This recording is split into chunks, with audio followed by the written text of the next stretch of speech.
Media team और आपके कुछ लोग मिलकर के इस पर हम कुछ अगर बना सकते हैं तो मुझे खुशी होगी। कोई व्यवस्था हम विकसित करें।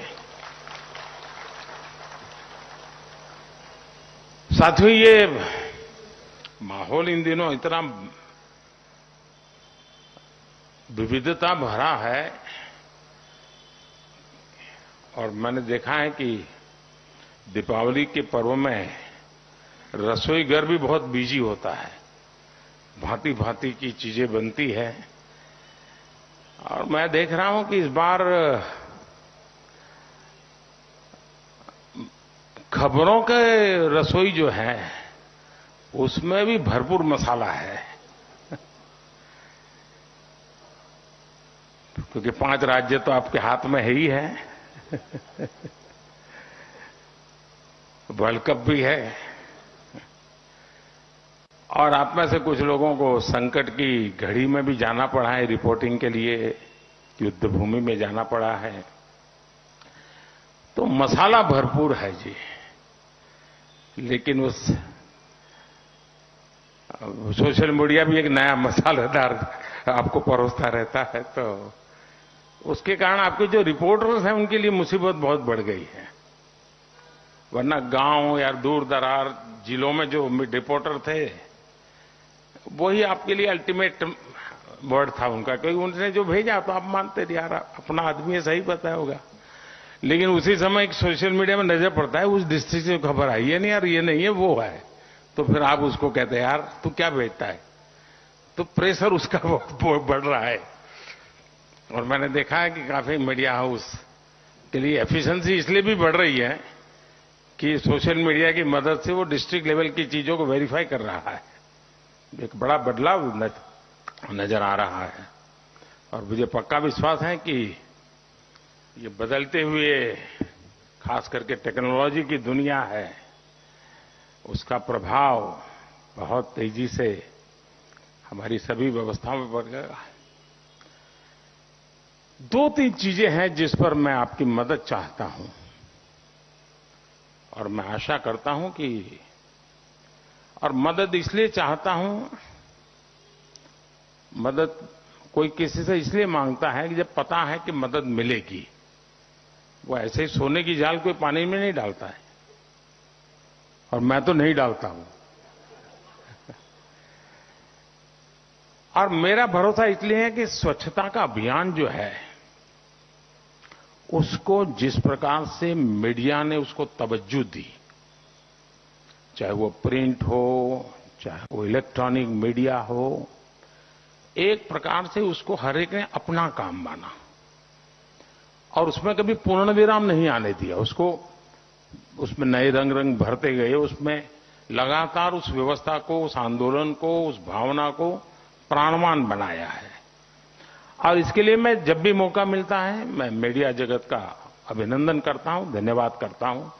लेकिन उसमें मुसीबत ये हुई कि मेरी अपेक्षाएं बढ़ती गई। पहले तो अगर आप ये न करते तो मैं कहता ही नहीं यार इनको क्या कहें, लेकिन अब आप करते हैं तो कहने का मन करता है। 2 चीजें मुझे लगती हैं। एक, आर्टिफिशियल इंटेलिजेंस के कारण और उसमें भी डीप फेक के कारण जो एक नया संकट आ रहा है, भारत का बहुत बड़ा वर्ग ऐसा है कि उसके पास वेरिफिकेशन के लिए या ऑथेंटिफाई करने के लिए कोई उसके पास पैरेलल व्यवस्था नहीं है। और बाय एंड लार्ज आजादी की लड़ाई से लेकर के भारत में जिस भी चीजें से मीडिया शब्द जुड़ता है उसकी एक इज्जत है। जैसे कोई भी व्यक्ति हो, गिरे हुए कपड़े हैं तो हमारे यहां एक स्वाभाविक उसके विरासत में इज्जत मिल जाती है उसको, वैसा मीडिया को भी है, एक विरासत का लाभ उसको मिलता है। और उसके कारण डीप फेक हो तो भी वो भरोसा कर लेता है यार ऐसे थोड़ा आया होगा, कुछ तो होगा।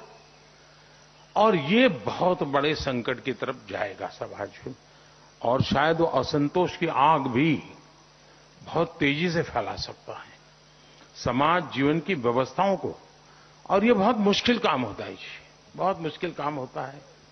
मान लीजिए कहीं कोई एक गलत चीज ने कुछ नई समस्या पैदा कर दी, अगर सरकार को वहां पहुंचना है तो डिस्टेंस भी तो मैटर करता है। अब आपको तो डिस्टेंस, समय मैटर ही नहीं करता है, तुरंत पहुंच जाता है। अगर लोगों को एजुकेट कर सकते हैं हम हमारे कार्यक्रमों के द्वारा कि आखिर है क्या, आर्टिफिशियल इंटेलिजेंस कैसे काम कर रहा है, डीप फेक क्या कर सकता है और कितना बड़ा संकट पैदा कर सकता है, और उसमें जो चाहे वो बना सकते हैं जी। मैंने अभी एक वीडियो देखा जिसमें मैं गरबे गा रहा हूं और मैं खुद भी देख रहा क्या बढ़िया बना है जबकि मैं स्कूल एज के बाद कभी मौका नहीं मिला मुझे। मैं स्कूल में बहुत अच्छा खेलता था गरबे, बहुत ही अच्छा खेलता था, लेकिन बाद में कभी मौका नहीं मिला। लेकिन अभी जैसे आज ही बनाया हुआ ऐसा वीडियो, ये आर्टिफिशियल इंटेलिजेंस की ताकत है कि उसने बना के रख दिया है और चल रहा है, और जो मुझे प्यार करते हैं वो भी इसको फॉरवर्ड कर रहे हैं मैं औरों का उदाहरण देना नहीं चाहता हूं, इसलिए मैंने दिया नहीं, मैंने अपना ही दिया। लेकिन एक चिंता का विषय है जी, हम आर्टिफिशियल इंटेलिजेंस, हम जैसी सोसाइटी जो विविधताओं से भरी है, जब पहले मूवी आते थे एक आध कहावत उस मूवी में आ जाए, आती थी चली जाती थी। आज एक आध कहावत आ जाए तो पूरी मूवी चलना बंद हो जाए, मुश्किल हो जाता है कि तुमने उस समाज का अपमान किया, वो किया, टिकना किया, वो उसने अरबों खरबों करोड़ों रुपया कुछ भी खर्च किया, वो कोई पूछने वाला नहीं है, तुम जवाब दो तुमने क्या किया। ये हाल है। ऐसे में आप इस शास्त्र को तो समझाने से तो कोई लाभ बहुत ज्यादा नहीं है, लेकिन उसके प्रभाव क्या हो रहे हैं उदाहरणों के साथ, तो कोई भी, वैसे मुझे जब इस विषय को आगे बढ़ाने व्यक्ति चैट जीपीटी के लोग मिले थे तो मैंने उनको कहा था कि जैसे सिगरेट पे आता है इट्स ए कैंसरस, पीना तुम्हारी मर्जी, लेकिन लिखा हुआ रहता है ये हेल्थ के लिए हैजार्ड है, ऐसा लिखा हुआ है। तो मैंने कहा तुम्हारा जो भी चैट जीपीटी का उपयोग करता है या कोई इस प्रकार से एआई का उपयोग करता है, तो वहां एक आना चाहिए, इट्स अ डीप फेक, फिर उसको देखें, आनंद करे, जो करना है करे, लेकिन उस पर आना चाहिए। तो उन्होंने कहा साहब मुझे भी बड़ी चिंता है कि ये मैंने कर तो दिया लेकिन कैसे रुकेगा, तो एक बड़ा चिंता का विषय है। दूसरी मेरी एक अपेक्षा है जिसको मैं समझता हूं कि आप जरूर मदद कर सकते हैं। किसी भी समाज में, व्यक्ति में, राष्ट्र जीवन में कुछ पल आते हैं, कुछ कालखंड आता है जो हमें बहुत बड़ी ऊंचाई पर जाने के लिए एक जंप दे देता है। आज मैं जो वैश्विक परिस्थितियां देख रहा हूं, जिस जगह पे मैं हूं, तो मुझे कुछ ज्यादा गहराई में देखने का अवसर मिलता है। मैं समझता हूं शायद ऐसा काल हम लोगों के सामने हम देख पा रहे हैं। हमारा ये कालखंड उस भव्यता की तरफ जाने वाला कालखंड से जुड़ा हुआ है। विकसित भारत की बात ये शब्द नहीं है दोस्तों, ये जमीनी सच्चाई है, पूरी संभावना है। अब जैसे इस बार वोकल फॉर लोकल, आप सबने भी मेरी मदद की। ठीक है, अभी तो लोगों का दिमाग दिए तक रहता है, उनको लगता है वोकल फॉर लोकल मतलब दिया खरीदना। उसको ये मालूम नहीं कि मैं गणेश चतुर्थी में छोटी आंख वाले गणेश जी क्यों लेता हूं और कहां से लेता हूं। हमारे देश के गणेश जी तो छोटी आंख के हो ही नहीं सकते, लेकिन लेता है, पता नहीं उसको। अगर हम वोकल फॉर लोकल इस विषय को जितना बल दिया, और मैं इस छठ पूजा के साथ जोड़ करके हिसाब लगाऊं, तो इस एक वीक में 4.5 लाख करोड़ से ज्यादा का कारोबार हुआ है जी। ये देश के लिए बहुत बड़ी बात होती है जी। और उसमें हर छोटे मोटे व्यक्ति की जिंदगी में कमाई होती है। और मैं इसी ताकत के आधार पर कहता हूं कि हम विकसित भारत के विषय को बहुत सफलतापूर्वक आगे बढ़ा सकते हैं, लेकिन उसके लिए एक विश्वास पैदा करना होता है। सकारात्मक चीजों से लोगों को किसी की वाहवाही करने की जरूरत नहीं है, असत्य को दबाने की जरूरत नहीं है, वो मैं आपसे अपेक्षा भी नहीं करूंगा।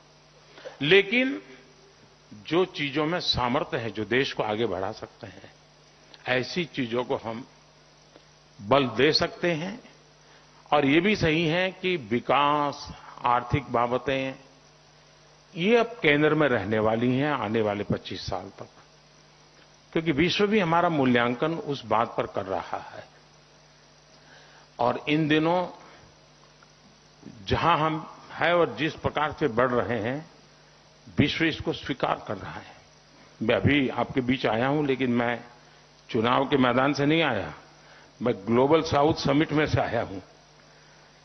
130 देशों का ग्लोबल साउथ समिट में होना, ये अपने आप में, मैं मानता हूं, जो आपके यहां जो विदेश मंत्रालय की चीजें देखते होंगे, इनके लगता होगा कि ये बहुत बड़ी बात है।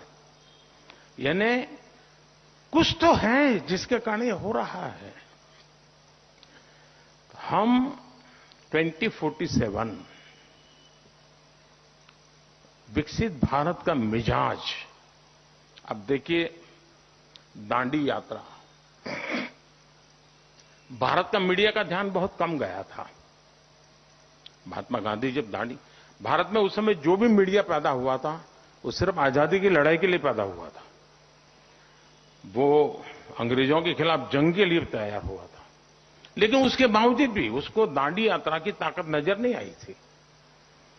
पहली बार जब एक विदेशी पत्रकार ने उसकी स्टोरी की, तो उसने बाद में लोगों को चौकन्ना कर दिया कि ये क्या हो रहा है।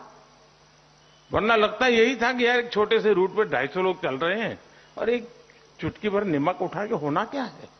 लेकिन उस पत्रकार ने लिखा था कि ये कोई बहुत बड़े रिवॉल्यूशन का ये मजबूती है इसमें।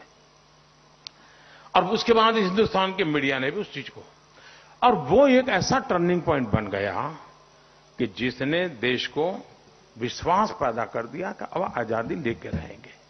ये अपने आप में बहुत बड़ा है। मैं समझता हूं कि कोविड के संकट में दुनिया की तुलना में हमारा जो कुछ भी अचीवमेंट है, उसने भारत के लोगों में विश्वास पैदा किया है, दुनिया में भी पैदा किया है कि भारत अब रुकने वाला नहीं है। आप कैसे मदद कर सकते हैं, लोगों को कैसे मोटिवेट कर सकते हैं, आगे बढ़ने के सपने। अब जैसे 13.5 करोड़ लोगों का 5 साल में गरीबी से बाहर आना, वो तो एक विषय है, लेकिन इतने परिवार जब न्यू मिडिल क्लास बनते हैं तो उसके एस्पिरेशन का लेवल अपर मिडिल क्लास का होता है। वो भी चाहते हैं मेरे घर में टीवी आ जाए, वो भी चाहता है अब पंखा नहीं एसी आ जाए, वो भी चाहता है चेयर नहीं सोफा आ जाए। जो उसके एस्पिरेशन है वो किसी की बराबरी में बैठने के होते हैं। वो चाहता है वो घर के बाहर साइकिल नहीं, अब घर के बाहर गाड़ी खड़ी होनी चाहिए। यानी ये एक बहुत बड़ा उसका इको इफेक्ट होता है व्यवस्थाओं पर।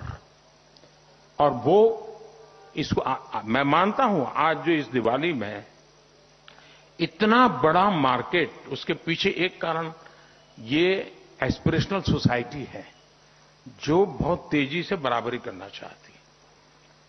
और आज उसके जेब में बैंक अकाउंट है, रुपए कार्ड है, रेडी पटरी ठेले वाले लोग, उनको 2 राउंड 3 राउंड बैंक से लोन, सामने से मोबाइल फोन पे मैसेज आता है कि भाई तुम्हारा कारोबार अच्छा है, तुम और लोन ले लो। और एनपीए हार्डली 1%। एक बड़ा इंटरेस्टिंग उदाहरण मैंने कई बार आपने मुझे सुना भी होगा, लेकिन मैं दोबारा उसको रिपीट करना आपका समय ले रहा हूं।